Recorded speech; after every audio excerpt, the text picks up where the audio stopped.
ini udah saya panaskan, dihidupkan. Yang pertama kita menghidupkan itu kompresor. Kompresor kita hidupkan sampai 5 sampai 8 bar kanalnya. Nah, jadi kita tidak boleh ngotak-ngatik alat dulu sebelum kompresornya menyala. Karena apa fungsi kompresor? Fungsi kompresor adalah menggerakkan bearing ini. Nah, ini kan berputar. Nah, ini karena yang menggerakkan adalah udara. Kalau kemarin viskometer yang menggerakkan spindle itu adalah motor. Kalau yang ini yang menggerakkan adalah udara. Makanya sensitivitasnya itu sangat sangat tinggi gitu. Jadi ada perubahan sedikit aja bisa kedeteksi gitu. Ya, itu udah saya nyalakan. Setelah 5 sampai 8 bar baru kita boleh menyalakan komputer dan boleh menyalakan alat. Menyalakan alatnya dari sini. Menyalakan komputernya seperti ini. Nah, setelah kita nyalakan, alat yang akan muncul itu seperti ini. Tapi statusnya belum oke biasanya. Nah, nanti setelah ini baru kita sambungkan ini. Current konfigurasi kita sambungkan. Awalnya pada saat kita nyalakan itu no konfigurasi. Gitu ya.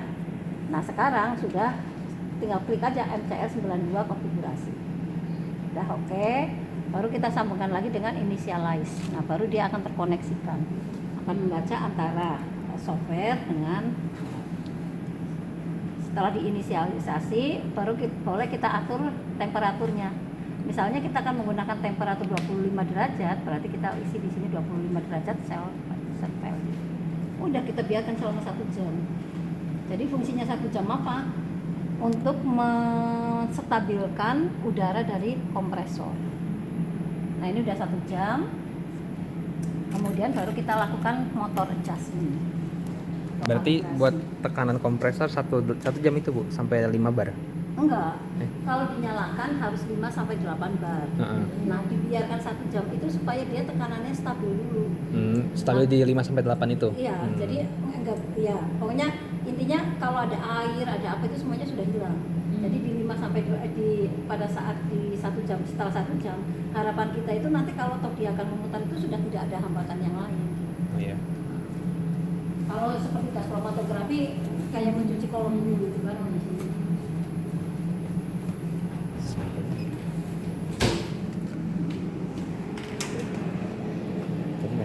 Setelah itu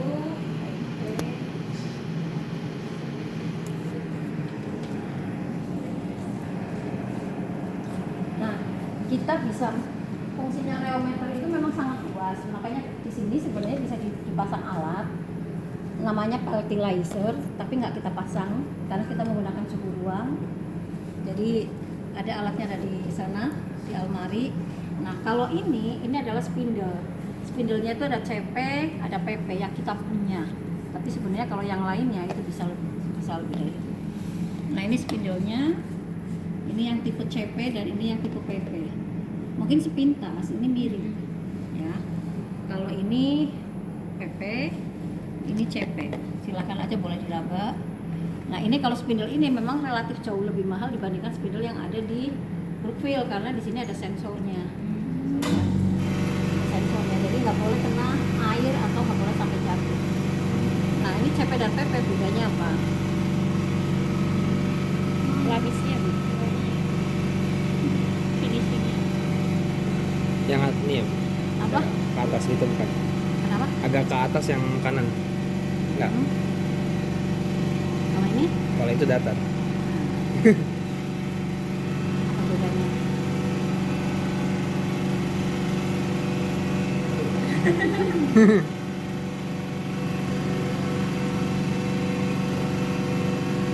Ya, jadi bedanya CP dan PP ini kan konflik, namanya juga kon, bentuknya seperti kon, seperti mangkok. Nah, jadi tadi benar ada seperti mangkoknya. Jadi dia ada sudutnya CP 0,1, CP 1, CP 51, artinya dia kon, bentuknya kon, diameternya 50 mm, angle-nya 1 derajat.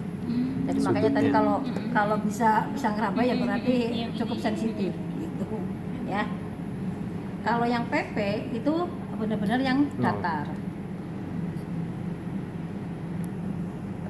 Nah ya, Oke. nah posisi ini posisinya kita pasangkan di sini. Ini boleh kita nyalakan lampunya. Ini ada illuminatornya. Untuk bantu.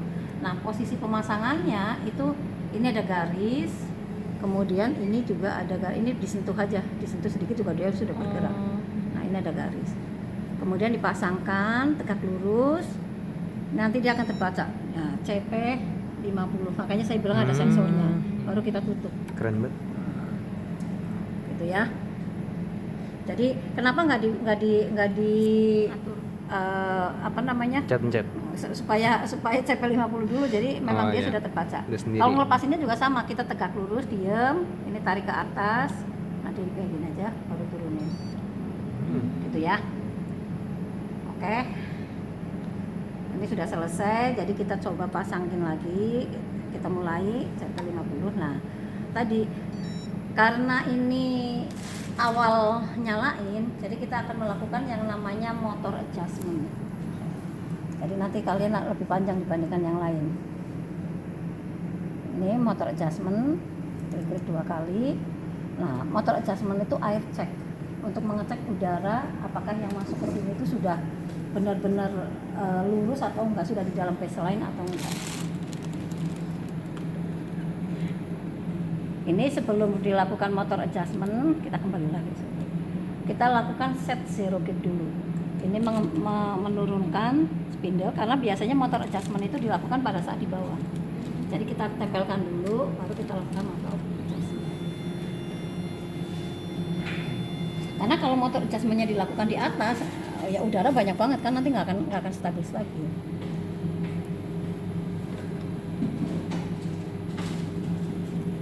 Dia akan turun sesuai dengan ketinggian yang telah disetting. Jadi otomatis sebenarnya kalau CP 0,1 mm jarak antara plat sampai dengan spindle-nya. Tapi nanti kalau pas motor adjustment dia agak dinaikkan sedikit sampai dengan 1 mm. Nah, dia turun sampai dengan 0. Nah, kemudian baru dia nanti akan naik sampai dengan 0,1. Baru nanti pas kita suruh motor adjustment dia akan naik sampai dengan 1. Udah ya, 0,1 berarti sudah oke, ketinggiannya, ketebalannya sudah. Iya Allah, saya tuh hari Selasa kok penuh banget ya. Praktikum di bawah di sini. Sampai dari pagi enggak.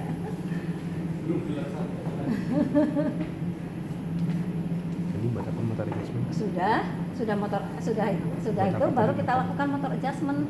Ini kan tadi udah ketinggiannya ya. Nah, motor adjustment ini ada ini informasinya apa? Oh, motor adjustment akan dilakukan. Ini perintahnya ada. Device-nya seperti apa? Ketinggiannya 1 mm nya kan kita setting ya. Boleh kita rubah, tetapi sebenarnya rekomendasi alat itu 1 mm ketinggiannya. Diagram, air check, nanti akan muncul tabelnya. Kurvanya seperti apa? Nah, semuanya itu ada dia akan melewati tahapan ini untuk melakukan motor adjustment. Oke, sekarang kita lakukan motor adjustment supaya tidak lama. Air check. Kita tulis saja bahwa hari ini kita akan melakukan motor adjustment terhadap CP50. Kemudian kenapa nggak saya tulisin 1? Karena kita hanya punya angle-nya 1. Jadi kalau CP ya 50, angle 1. Kemudian tanggal 27/05/2024. Ada oke. Sudah kita air check itu. Copy. Nah, tadi saya bilang kita setting 1 mm. Begitu kita continue, nanti dia akan naik dulu sampai 1 mm. Air check tadi buat apa, Bu? Air check itu untuk mengetahui bahwa si alat sudah siap digunakan, bahwa udara yang mengalir ke sini yang akan menggerakkan spindle itu memang sudah normal gitu. Jangan sampai ada perubahan pembentukan peak atau kurva itu karena memang dari sananya belum stabil. Nah, itu butuh waktu 1 jam. Jadi ini nanti akan naik turun, ini juga nanti akan naik turun sampai nanti dapat data kurva yang stabil di tengah.